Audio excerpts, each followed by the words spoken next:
मित्रों, मैं Ravi Prakash Pandey intermediate college में अध्यापक हूं और अध्यापन कार्य करता हूं।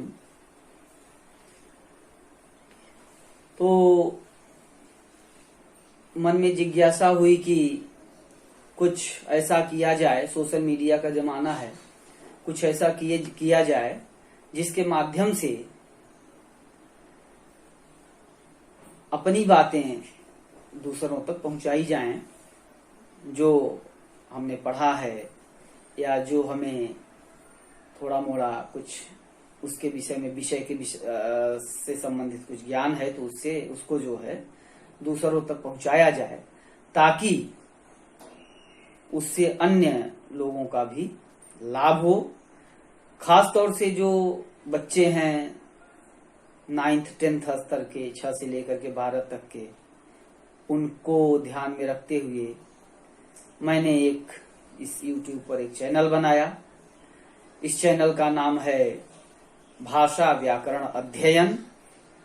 इसमें हम संस्कृत और अंग्रेजी भाषाओं के जो व्याकरण से संबंधित प्रकरण हैं उनकी मैं चर्चा करूंगा। अंग्रेजी का ग्रामर और संस्कृत व्याकरण, इन दोनों से संबंधित मैं इसके अंतर्गत वीडियो बना करके YouTube चैनल पर डालूंगा, क्योंकि सोशल मीडिया का जमाना है तो उसका कुछ न कुछ लाभ लेना चाहिए। और इस प्रकार से अध्ययन अध्यापन कार्य जारी रहेगा। तो इस चैनल पर मैं समय समय पर वीडियो डालता रहूंगा। आप लोगों से निवेदन है कि इस चैनल को सब्सक्राइब करें और अगर वीडियो देखें और वीडियो देखने के बाद अगर पसंद आए तो उसको लाइक भी करें। मैं कोशिश करूंगा कि विषय जो भी व्याकरण से संबंधित विषय हैं उनको मैं अत्यंत सरल भाषा में जितना संभव हो सके, जितना हमको ज्ञान है, अत्यंत सरल भाषा में उसको आप तक हम पहुंचाएं। यही मेरा उद्देश्य है। इसी उद्देश्य से मैंने YouTube चैनल के माध्यम से यह कार्य प्रारंभ किया है। तो आज मैं संस्कृत व्याकरण से संबंधित एक वीडियो बना रहा हूं, उसी से संबंधित कुछ चर्चा करता हूं। उसके बाद फिर कभी इंग्लिश से व्याकरण ग्रामर से भी संबंधित वीडियो मैं बना के इस पर डालूंगा और आप लोग उसको देख करके और लाभान्वित हों। तो ठीक है मित्रों, मैं प्रारंभ करता हूं। आज मैं संस्कृत का जो संस्कृत से संबंधित थोड़ी सी चर्चा करता हूं। मैंने इस चैनल का नाम रखा है भाषा व्याकरण अध्ययन। इसमें भाषा, चूंकि अंग्रेजी और संस्कृत दोनों भाषाओं के विषय में हम चर्चा करेंगे, तो उसका ग्रामर पढ़ाया जाएगा। ग्रामर ही मूल होता है, ग्रामर ही मुख्य होता है। संस्कृत में कहा भी गया है कि यद्यपि बहुनाधीशे तथापि पठपुत्र व्याकरणम। कोई पिता अपने पुत्र से कह रहा है कि हे पुत्र, अगर तुम बहुत ज्यादा न पढ़ सको तो कम से कम व्याकरण तो पढ़ ही लो। बहुत न पढ़, यद्यपि बहुनाधीशे, यदि तुम बहुत ज्यादा नहीं पढ़ते हो तो कम से कम तथापि पठपुत्र व्याकरणम, किंतु व्याकरण, फिर भी व्याकरण अवश्य पढ़ो, क्योंकि व्याकरण के बिना शब्दों का ज्ञान नहीं होता। और शब्द अगर हमको, शब्दों का अगर शुद्ध ज्ञान न हो तो उसका वो अप्रासंगिक होता है और हंसी का पात्र होता है। इसलिए सही शब्दों का प्रयोग ये हर व्यक्ति को आना चाहिए। शब्द के महत्ता के विषय में बताई गई है संस्कृत में। संस्कृत में बड़ी अच्छी अच्छी बातें बताई जाती हैं। शब्द की महत्ता बताई गई है कि एकः शब्दः सम्यक ज्ञातः सुप्रयुक्तः स्वर्गे लोके च काम धुक भवति। एक शब्द की बात है ये कि एक भी शब्द अगर जो कि अच्छी प्रकार से जाना हुआ हो, सम्यक ज्ञाता, सम्यक माने अच्छी प्रकार से, ज्ञाता माने समझा गया, जाना गया, सुप्रयुक्त अच्छे ढंग से उसका प्रयोग किया गया हुआ, यानी अच्छे ढंग से प्रयुक्त किया गया हो, जहां प्रसंग हो उसका, ऐसा सम्यक ज्ञात और सुप्रयुक्त शब्द स्वर्गे लोके, स्वर्ग में और लोके इस संसार में भी काम धुक भवती, कामनाओं का दोहन करने वाला होता है। जो भी हम चाहते हैं वो हमको प्राप्त हो जाता है। ये शब्द की महत्ता संस्कृत व्याकरण के अंतर्गत कही गई है। तो इसलिए शब्द का महत्व बहुत है और शब्दों का निर्माण व्याकरण के द्वारा होता है, ग्रामर के द्वारा होता है। व्याक्रियन्ते शब्दाः अनेन तद व्याकरणम। व्याकरण करता क्या है? व्याकरण जो है वो शब्दों का निर्माण करता है। व्याक्रियन्ते व्युत्पाद्यन्ते शब्दाः अनेन तद व्याकरणम, जिसके द्वारा शब्दों की उत्पत्ति की जाती है, शब्दों का निर्माण किया जाता है, उसे हम व्याकरण कहते हैं। तो वैयाकरण क्या करता है? शब्दों का निर्माण करता है। शब्दों का निर्माण से मतलब यह है जो शब्द हम प्रयोग करते हैं संसार में, उन्हीं शब्दों की व्युत्पत्ति करके उनका सही सही अर्थ निकालने का प्रयास करता है वैयाकरण। तो इस प्रकार से व्याकरण, अगर किसी व्यक्ति का व्याकरण अगर मजबूत है, व्याकरण पक्ष अगर मजबूत है, तो फिर उसको कोई भी परास्त नहीं कर सकता और वह उसकी साहित्य इत्यादि, यानी भाषा का मूल जो है वो व्याकरण है, मुख कहा जाता है। मुखम व्याकरणम स्मृतम, मुखम व्याकरणम स्मृतम। व्याकरण जो है वह वेद का मुख कहा जाता है। तो इस प्रकार से व्याकरण बहुत ही महत्वपूर्ण विषय होता है किसी भी भाषा को जानने का।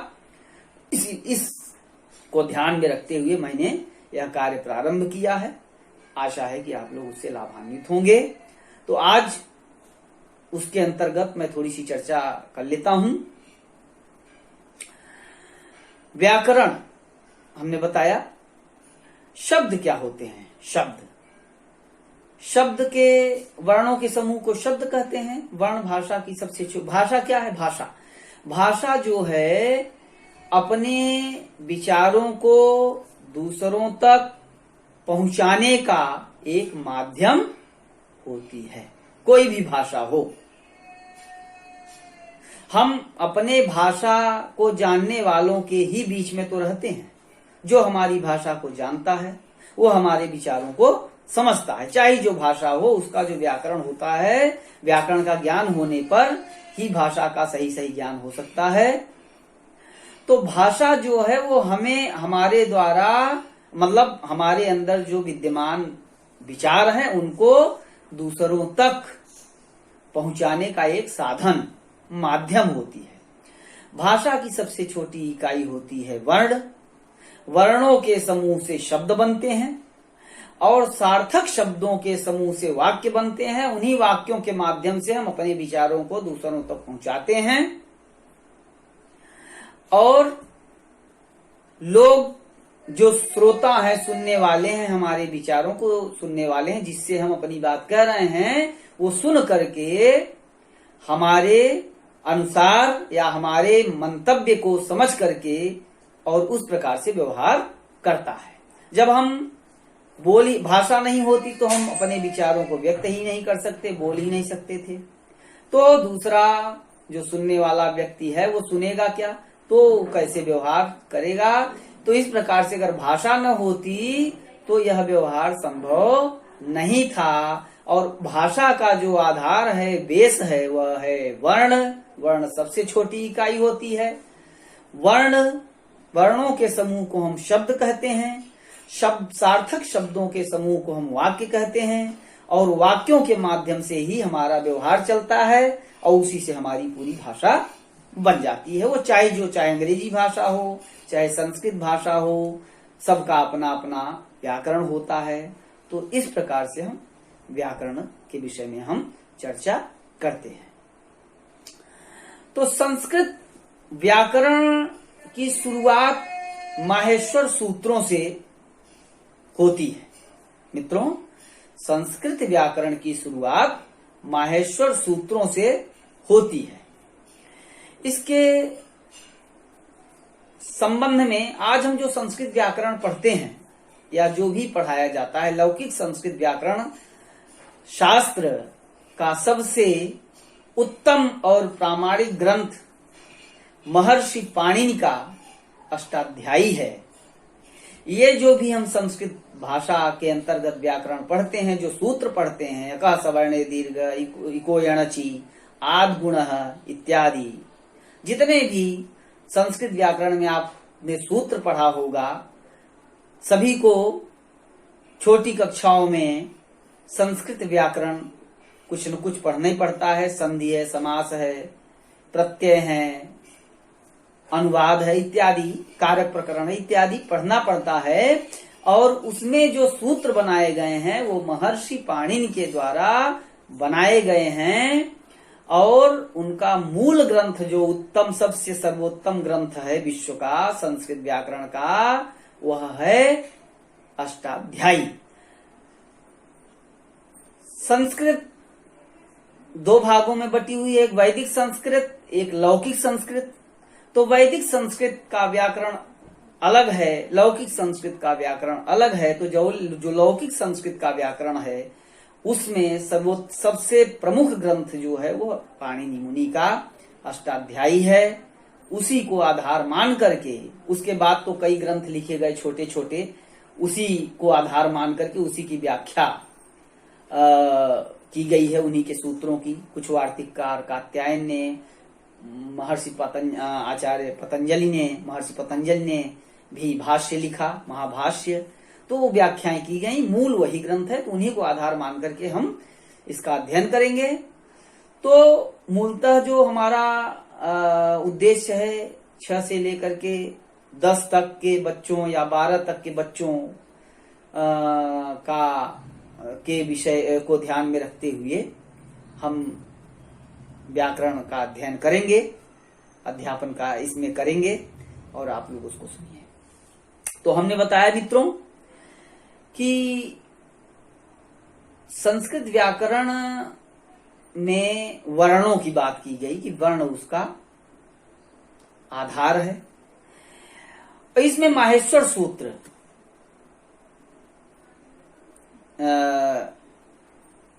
गिनाए गए हैं, माहेश्वर सूत्र हैं, वही व्याकरण का, लौकिक संस्कृत व्याकरण का आधार है। वही नींव है, उसी आधार पर संस्कृत व्याकरण का, उसी को आधार मान करके महर्षि पाणिनि ने संस्कृत के भवन को, संस्कृत के व्याकरण के भवन को निर्मित किया है, वही बेस है।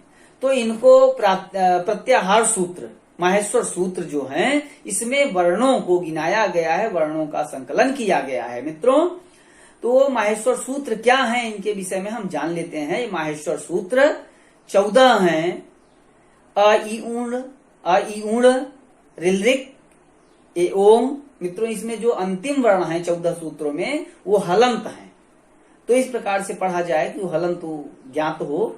तो पहला सूत्र है अ इ ऊण, ण है लास्ट में, ण में हलंत है इसलिए, बाकी में तो अ मिले हुए हैं, लेकिन अंतिम जो वर्ण है सूत्रों के उनमें हलंत है। वो व्यंजन, शुद्ध व्यंजन है, इसलिए व्यंजन का अर्धमात्रा होती है, उनका उच्चारण काल होता है। तो इसलिए उसका उच्चारण हम जल्दी से करते हैं व्याकरण का। तो अयुण ऋलृक ए ओम ऐ औच हैवरट लण यमंगणनम झभय घड़धश जबगड़दश ख फ छ ठ थ चट्टो कपय शशसर हल। ये 14 सूत्र हैं मित्रों। इनको आप लोग सुने भी होंगे। इन्हीं के विषय में हम थोड़ी सी चर्चा करेंगे। एक बार फिर से मैं गिना देता हूं। अयुण ऋलृक ए ओम ऐ औच हैवरट लण यमंगणनम झभय घड़धस जबगड़दश ख फ छ ठ थ चटतव कपय शशसर हल। मित्रों, इनको माहेश्वर सूत्र कहते हैं। माहेश्वर सूत्र इसको कहते हैं और इसी को प्रत्याहार सूत्र भी कहते हैं। इसी को पाणिनि के 14 सूत्र भी कहते हैं, क्योंकि इनकी संख्या 14 है।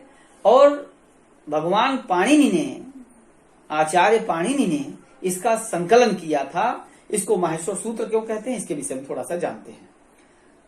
ऐसी प्रसिद्धि है कि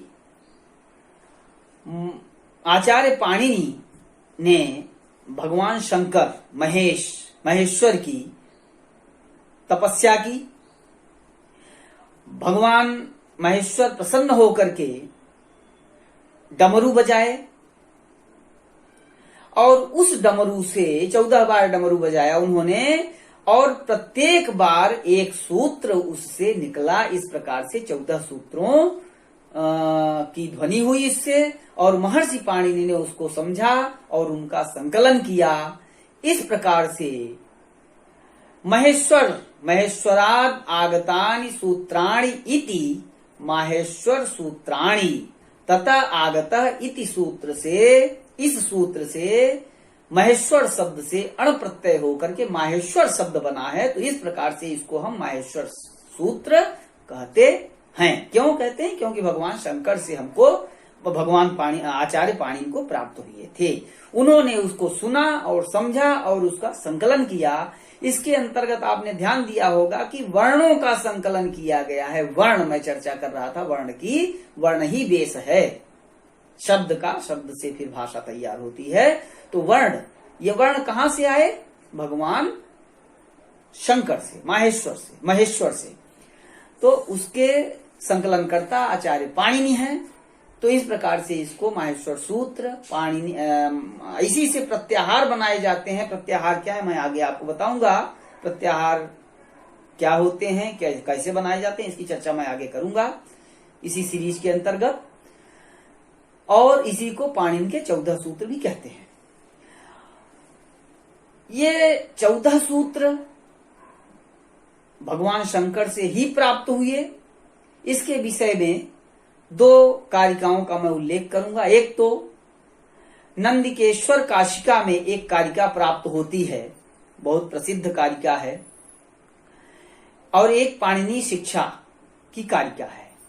तो उसमें जो नंदिकेश्वर काशिका में जो उद्धृत है, नृत्यावसाने नटराज राजो ननाद ढक्काम नव पंचबारम उद्धर्तु कामः सनकादि शेषान उद्धर्तु कामः सनकादि शेषान एतद विमर्शे शिव सूत्र जालम। संस्कृत में उच्चारण का बड़ा महत्व होता है। प्रयास करूंगा कि शुद्ध ही उच्चारण हो। तो नृत्यावसाने नटराज राजो ननाद ढक्काम नव पंचबारम उद्धर्तु कामः सनकादि सिद्धान एतद विमर्शे शिव सूत्र जालम। ये कारिका प्राप्त होती। इसका अर्थ मित्रों यह है कि नृत्यावसाने, नृत्य के अवसान में, अंत में भगवान शंकर ने क्या किया?